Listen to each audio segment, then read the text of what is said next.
différence entre l'infraction de la page, plutôt la corruption de la page 240, où la qualité d'OPJ est un élément consultif, et la corruption reprise à la page 242, où la qualité d'OPJ revient dans ces cas comme une circonstance aggravante.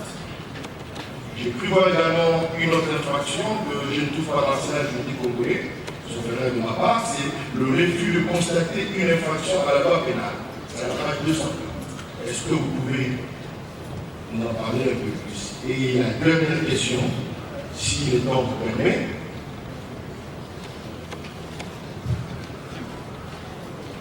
quelle est l'attitude de nos PJ face à un président de la République qui aurait commis une infraction, le président en fonction ou un président de la République honoré? Vous avez 5 minutes pour réagir.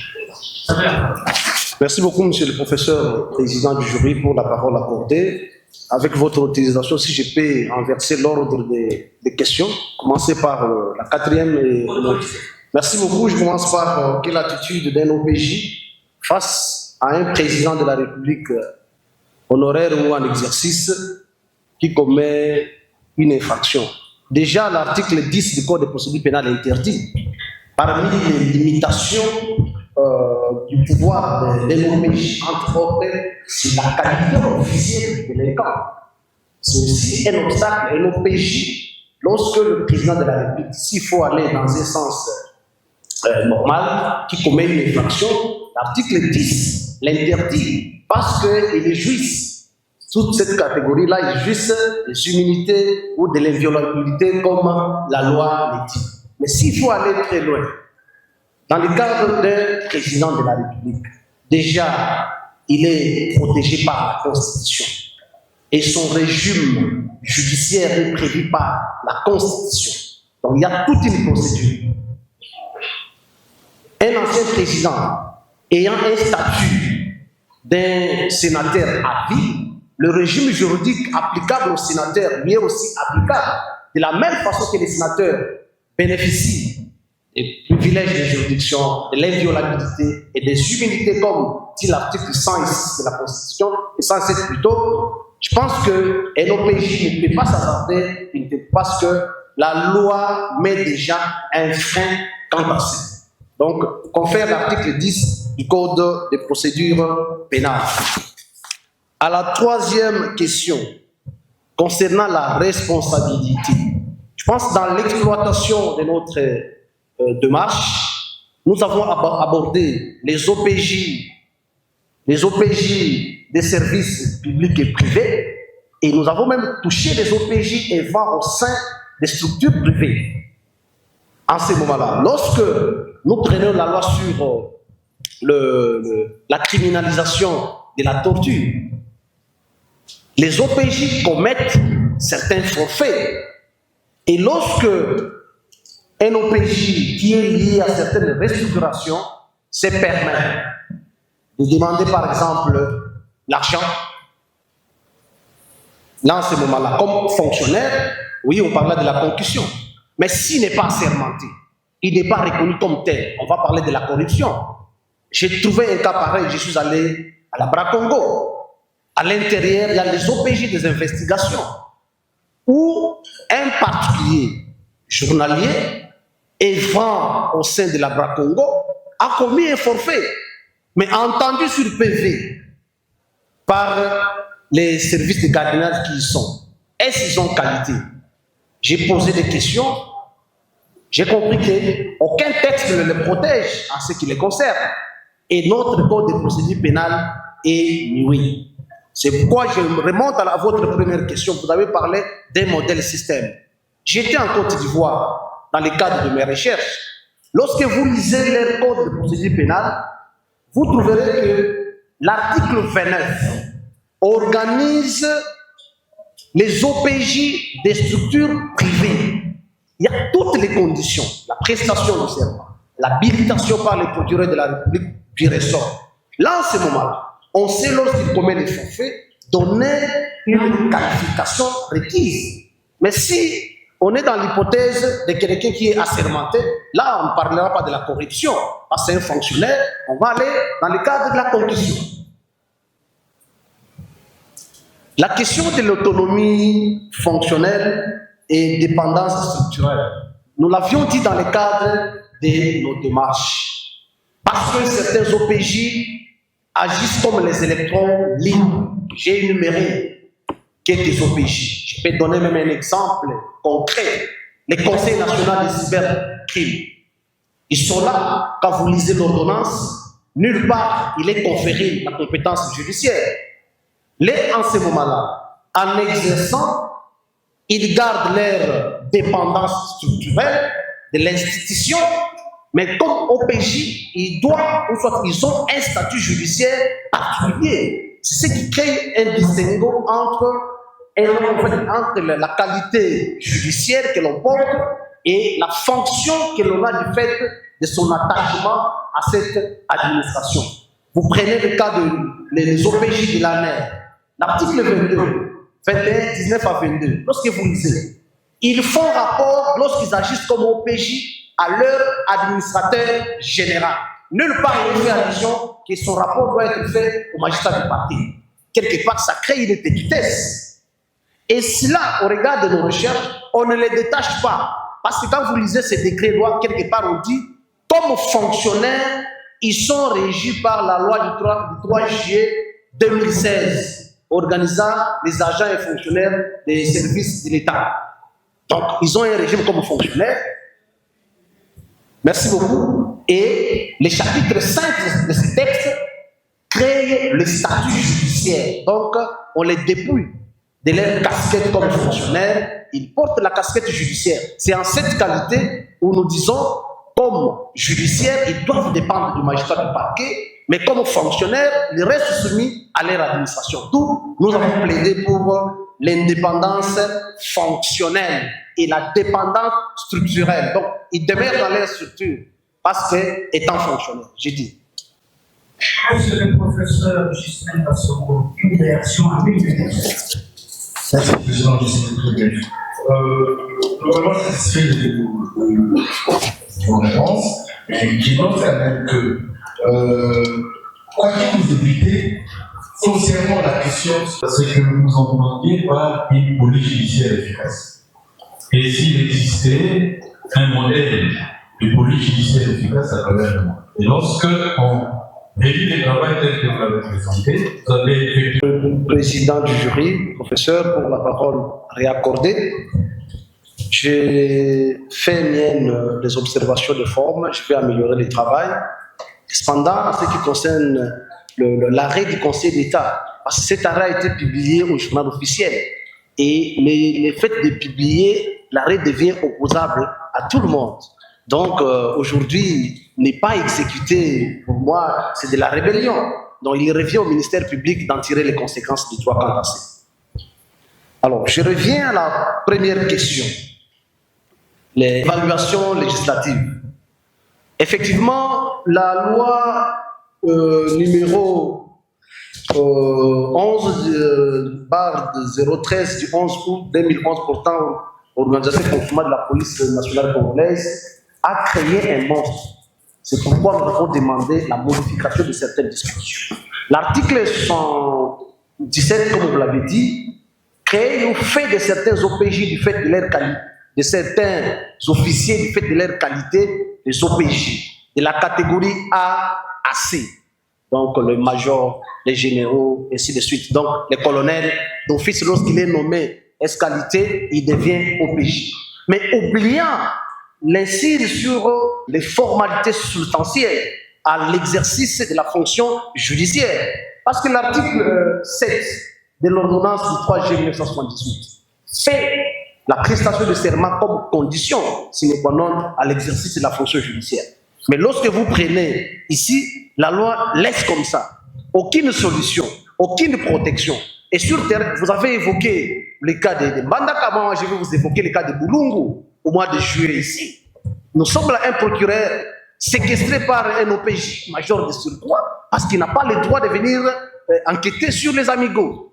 Vous voyez, on fait l'inverse de ce qui est voulu par la loi. C'est comme ça que pour un nouveau paradigme dans la gestion de ces OPJ, il faut un statut judiciaire homogène, les soumettant ainsi à l'autorité judiciaire dans l'exercice de leurs fonctions. Et ça va nous aider à pallier toutes ces difficultés. Donc, aujourd'hui, l'activité vient du fait de la loi. La deuxième question en ce qui concerne les OPJ, les constats de diversité. Il y a un problème. Le problème, moi, je le trouve dans la prise de certaines décisions. Parce qu'aujourd'hui, il est regrettable de constater qu'une ordonnance présidentielle organise le matière de la procédure pénale. Je l'ai dit quand je discutais avec le président du jury lors de la soutenance privée quant à ça.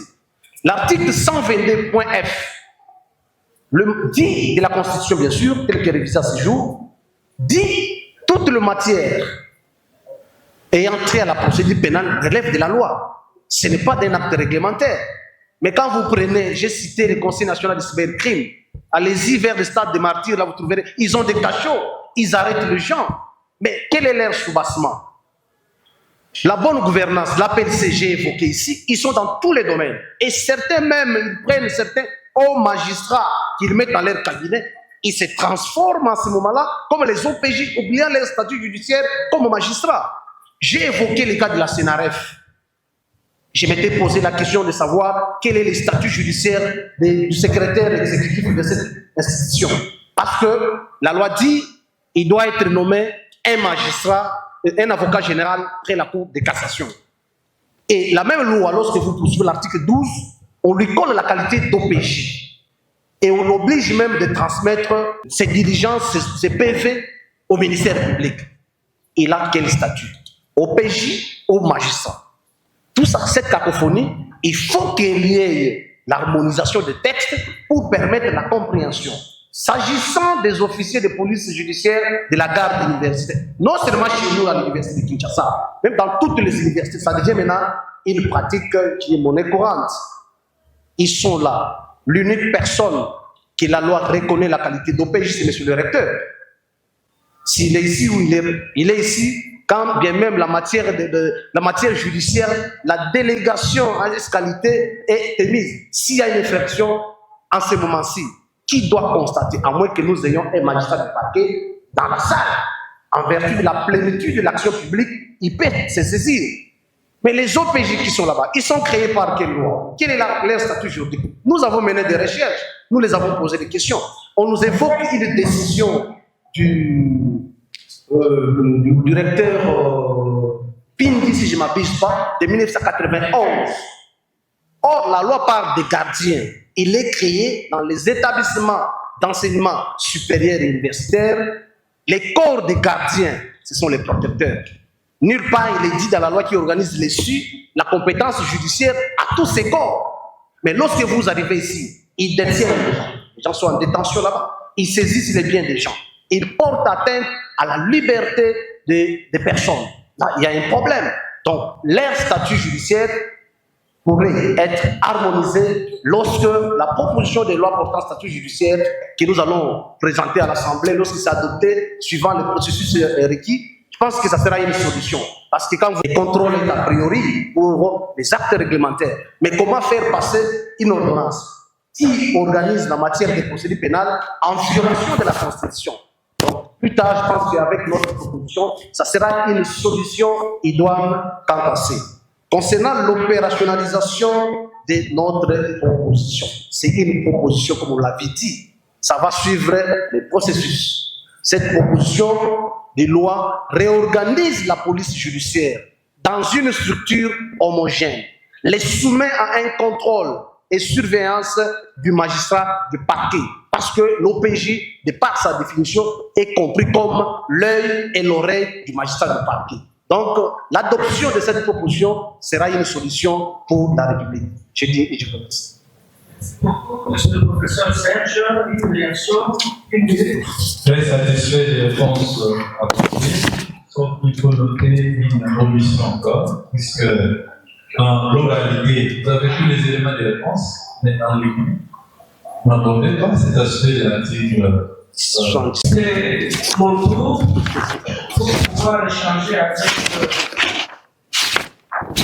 le chef de travaux de chaque rendez-vous et avant d'apporter la parole au promoteur.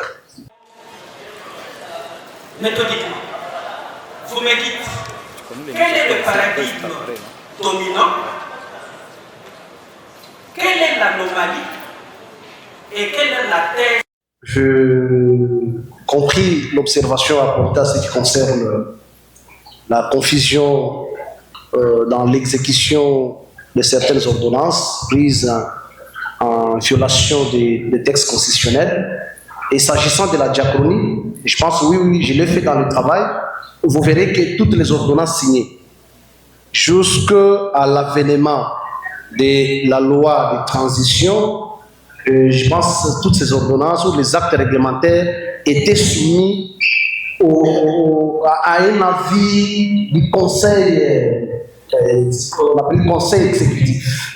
Voilà, parce que j'ai lu dans différentes constitutions, il y avait toujours une disposition qui faisait référence, lorsqu'il y a un texte de référence, un texte réglementaire, on doit se référer, on doit renvoyer à ce conseil législatif qui doit donner un avis par rapport à ces textes. C'est comme ça. Il y a les différents décrets plutôt, même le code de procédure pénale, si vous regardez, même l'ordonnance 78, c'est la même démarche. J'ai lu, j'ai vu les textes, je suis allé même très loin en fouillant quelques travaux préparatoires publiés dans les différentes bibliothèques. J'ai trouvé que ces textes étaient conformes, parce qu'en ces temps-là, l'autorité agissait comme telle. Mais la grande problématique, c'est au sujet des ordonnances et actes pris après l'avènement de la Constitution du 18 février 2006. Toutes ces ordonnances-là, bon, mais vous avez évoqué les contrôles a priori que vous avez évoqué avec les conseils, mais la Constitution elle-même impose un contrôle a priori. Pourquoi lorsque une ordonnance, lorsqu'un acte est pris, on envoie pour un avis, soit pour un arrêt de conformité à la Constitution devant la Cour constitutionnelle. C'est entre autres, c'est pour vérifier la conformité de ces textes à la Constitution. Le problème, c'est quoi? C'est que c'est de la tricherie, s'il faut le dire ainsi. Parce qu'on ne peut pas avoir un acte qu'on a déclaré conforme à la loi, mais les contenus de la Constitution démontrent une autre réalité. Merci beaucoup, monsieur le professeur. Alors, je viens par rapport au paradigme. Oui, le nouveau paradigme, c'est quoi? C'est la rupture entre l'inféodation de certaines autorités administratives, l'indépendance de certains OPJ du fait des lois, qui nous a poussé à proposer une solution où tous ceux qui exercent les fonctions judiciaires comme OPJ doivent dépendre du magistrat du parquet. Parce que, comme nous l'avions dit, que l'ordonnance 78 a le mérite d'organiser la matière des procédures pénales. Cette ordonnance a mis l'OPJ et APG les autres sous la surveillance, sous les contrôles effectifs du magistrat du parquet. Et aujourd'hui, certains OPJ échappent au contrôle. Ils ont même les immunités. Les OPJ de la mer, quand ils agissent comme OPJ, la loi dit, le décret loi dit, ils dépendent de leur autorité directe, l'administrateur général. Ne dit pas, il est dit, non, il va faire rapport au magistrat du parquet. Et cela fragilise. Tant qu'on s'appelle OPJ, on doit dépendre. Alors, les nouveaux paradigmes que nous avions proposés, c'est quoi? C'est qu'il faudrait les OPJ dépendant au seul magistrat du parquet. Parce que c'est lui l'autorité ayant, c'est lui leur maître, parce qu'ils sont œil et oreille de ces magistrats du parquet. Est-ce qu'il y aurait efficacité? Bien sûr, c'est pourquoi nous avons dit la solution, les paradigmes là pour avoir un travail efficace, c'est entre autres permettre aux magistrats du parquet d'avoir un contrôle effectif sur le travail de ces magistrats, avoir le droit de réglementer, de sanctionner les actes, avoir aussi le pouvoir de retirer l'habilitation. Parce que tous ces pouvoirs-là soumettent ces OPJ sous l'autorité du magistrat du parquet. C'est ça même le travail efficace. Parce qu'aujourd'hui, vous voyez, je l'ai dit même dans mon exposé, mais les OPJ de certains services spéciaux, nantis des pouvoirs exorbitants, ils interpellent même les magistrats du parquet Je suis allé même plus loin, je vous ai dit lors de la soutenance privée, même les juges constitutionnels, les hauts juges, les hauts magistrats, hauts juges plutôt, interpellés par un OPJ. Il s'agit de quel pouvoir? Ordinaire ou extraordinaire? Aux promoteurs de cette thèse qui attendaient depuis longtemps le professeur sur cette problématique de la police judiciaire, qui est au cœur même du procès pénal. Parce que le procès pénal, d'une manière classique, commence par la police judiciaire. Or, le procès pénal, c'est celui au cours duquel se jouent les libertés fondamentales de l'être humain. Le droit à la liberté. L'OPJ peut vous priver de la liberté avec la garde. Et sa procédure peut, si elle est mal administrée, sceller des preuves qui, d'une manière ou d'une autre, peuvent vous exposer à la condamnation de la peine de mort. Donc vous risquez votre droit à la liberté, vous risquez votre droit à la vie aussi. Pour revenir sur le travail, c'est un travail d'évaluation législative. Oui, le récipiendaire a bien relevé le paradigme. Soumettre tous ceux qui ont le pouvoir redoutable de jouer sur les libertés, de gérer les libertés fondamentales de ces humains, à savoir l'officier de police judiciaire, au contrôle d'un judiciaire aussi, donc du ministère public, par la réception du serment et par le pouvoir de retirer l'habilitation. Deux modes de contrôle, à quelle fin? Parce qu'il s'agit de la police judiciaire, à des fins judiciaires, parce que c'est la justice qui est la dernière garantie de toutes les libertés. Parce que la justice est le socle de l'état de droit. Ce n'est pas l'administration, ce n'est pas l'intérieur, c'est la justice. Il n'y a pas d'état de droit sans justice.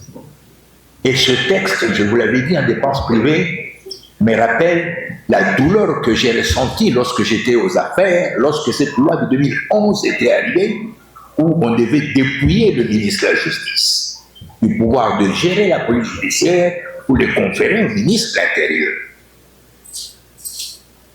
Il y a eu une longue discussion 2010-2011 au point qu'à la fin, l'arrangement qu'on avait trouvé, c'est que la loi puisse être adoptée en 2011, mais qu'elle ne devienne exécutoire qu'en 2012 ou en 2013. Et merci, j'étais déjà parti.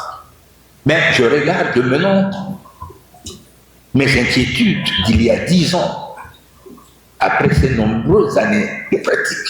Je l'avais pressenti. C'est des ordres entre le ministère de l'Intérieur et le ministère de la Justice. Pour ainsi dire que l'autonomie, comme l'a relevé le professeur Koji, mais l'autonomie qui est recherchée ici doit être affirmée comme étant une autonomie fonctionnelle.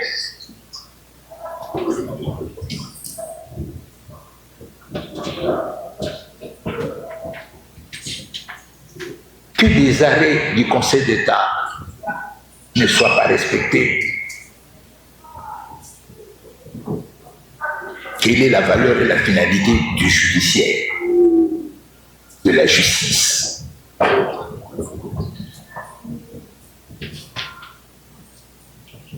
Et donc je pense que ce travail que José Marie a bien voulu diriger pendant de nombreuses années est parti justement de la question de savoir comment des personnes à qui la loi reconnaît des pouvoirs redoutables ne peuvent pas être contrôlées au-dessus. Ils ont le qualificatif de judiciaire, mais n'obéissent pas à un contrôle judiciaire, pas juridictionnel, un contrôle judiciaire. Ce signifie, les éléments de ce contrôle, c'est la réception du serment par le ministère public et son habilitation. l'habilitation par lui nécessairement, parce que la sanction justement dont dispose le ministère public et en cas de faille de la part de l'OPJ, c'est le retrait de l'habilitation. En principe, un officier de police judiciaire à qui l'habilitation est retirée ne peut plus exercer. En principe, il ne peut plus exercer si on s'en tenait à l'état de droit. Maintenant, un conseil, c'est dans l'opérationnalisation d'y aller mollo, parce que la judicialisation, entre guillemets, du contrôle de la police judiciaire ne pourra pas être absolue. Comment contrôler la police judiciaire des services, l'ANR et autres? La plupart des services de sécurité du monde, la CIA, la DST, organisent une rétention. Cette détention administrative des services peut être judiciarisée comment? Sous le contrôle du ministère public. Est-ce qu'en Amérique, la détention de la CIA est contrôlée par la justice américaine? En France, la détention de la DST est contrôlée par la justice française. La réglementation de la détention administrative. Par ailleurs, vous évoquez des officiers de police judiciaire fonctionnant sur les institutions créées par des actes réglementaires. Le contournement, généralement, qui est fait, c'est que les actes réglementaires créent des services. Mais pour fonctionner, ces services recrutent les OPJ régulièrement établis et détenant le pouvoir d'OPJ. Et donc ces OPJ qui évoluent dans ces services créés réglementairement ont qualité d'OPJ, non pas parce qu'ils appartiennent à ces services créés réglementairement, mais parce qu'ils sont OPJ, mais recrutés pour fonctionner dans ces services-là. Cette nuance-là, il faudra bien la tenir. Enfin, Monsieur le Président, s'il était là, si le professeur José Marie était là, nous aurions été à deux.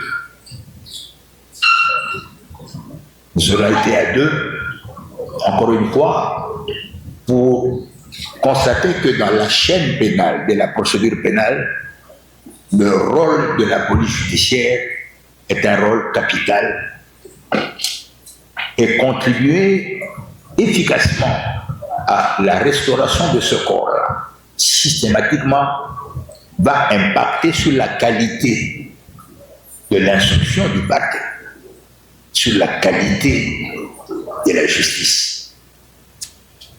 Et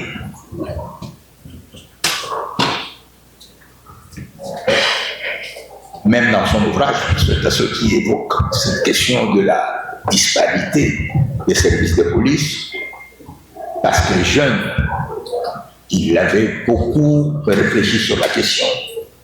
Et on avait souvent discuté avec lui sur cette question-là.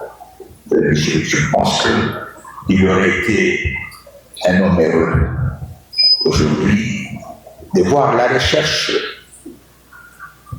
qu'il a menée et qui l'intéressait particulièrement, que cette recherche-là puisse aboutir à la production de ce travail dans ce thèse de doctorat.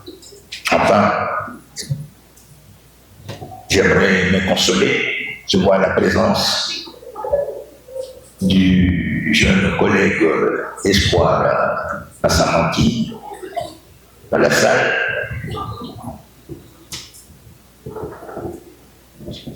Qui aussi a beaucoup insisté à l'occasion des obsèques pendant que nous pleurions le professeur sur cette prise en charge. Je l'ai souvent vu seul, Espoir, et je suis en train de pouvoir venir l'échappe. Si si les petits-enfants peuvent consoler un père qui a perdu un enfant, je peux considérer que cet avant-midi, c'est une consolation. J'avais dit aux obsèques du professeur Tassotti que j'avais observé un temps parce qu'il m'a poignardé. Ce sont les enfants qui enterrent le père. Ce n'était pas l'inverse. Et donc j'avais dit que je ne porterai pas pendant un moment. On travaillait la tête libre en signe de deuil. C'est une expérience dans la carrière que beaucoup de mes collègues n'ont pas vécue. Et moi je vis. Encore une fois, je vais conclure en disant que j'ai vu espoir. Maintenant je me vois venir avec le travail qu'il a commencé. Et je pense que je pourrais me consoler à travers la